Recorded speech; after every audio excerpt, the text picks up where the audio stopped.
friends, welcome back to my channel. Here I am back with another tutorial of a wall clock, and first we need to take an MDF board. This is the board of 20 inches and I have started priming it. First we need to prime it definitely because resin will gonna absorb into the MDF, so it's better to prime first and better to prime with that color which you are going to use on with the resin. And here I am taking the resin.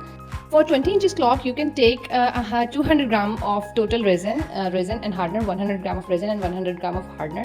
And this is the resin I am using. I am trying the new resin, like a new company I am using. So let's get started. It's my first experience with this resin, so hopefully it will go good and doesn't disappoint me well. So here I took the resin and now I started mixing it. So the weather is so hot. Like the good temperature will be the 30 degrees centigrade, but for my room temperature was like 34 degrees centigrade, so the resin was getting heat up quickly. So I just doing it very fast and quick, and here I took the beige color and a little bit add the ivory color and a little bit of brown. I'm making the shades as I wanted for my clock. I don't have the exact shades with myself, so I'm just creating it with me with adding different colors. You can do it by yourself, but first let's try in the little bit amount of resin, because when it gets worse it is unhandleable. Sorry.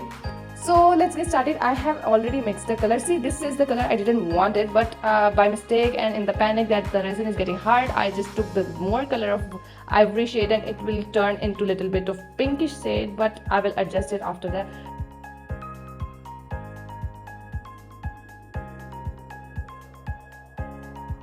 So for the clock base, I am using white and ivory stone, and I'm covering all of the board with this shade, and after covering all of the top I am going to add browns mixture. The colors I have mixed before in the start of the video. I mixed them in 1 cup little bit, and now I am just pouring and giving it a wavy look on the clock.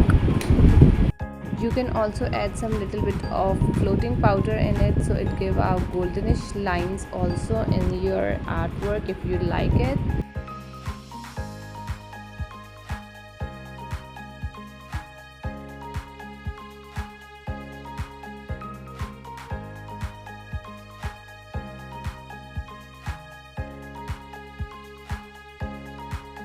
So you can pour in any direction in which you like.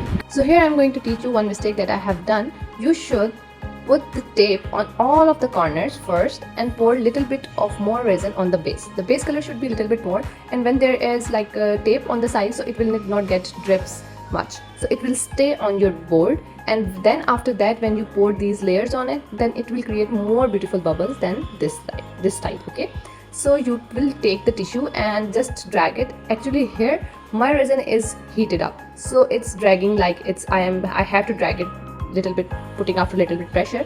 But you know, if your resin is little bit flowy and not getting heat up, so when you put the tissue on it, you just have to pull it very slowly and nicely, and it will start creating cells down there.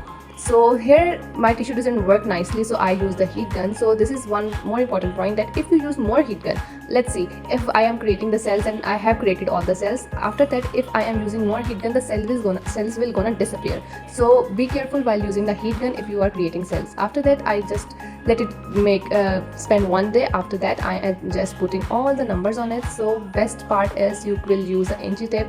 By the way, first of all I just apply the numbers without the stencil with my own gut feelings, and it will exactly the same. But I have one more solution for you guys. The easiest way for putting the numbers, you have to put the needles and the clock with the machine and put it on on number 12. The number 12 should be on the exact place.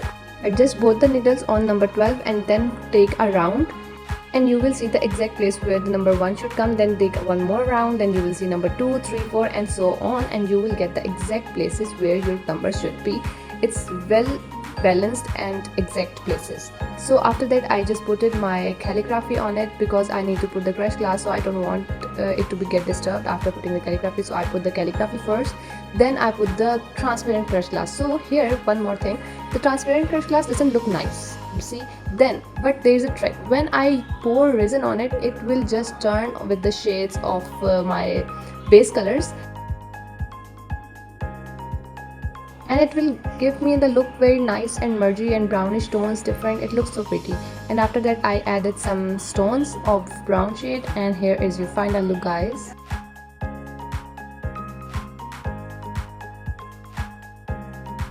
So I will see you in the next video with some new designs and new articles. Till then, enjoy this video. Take care. Bye bye.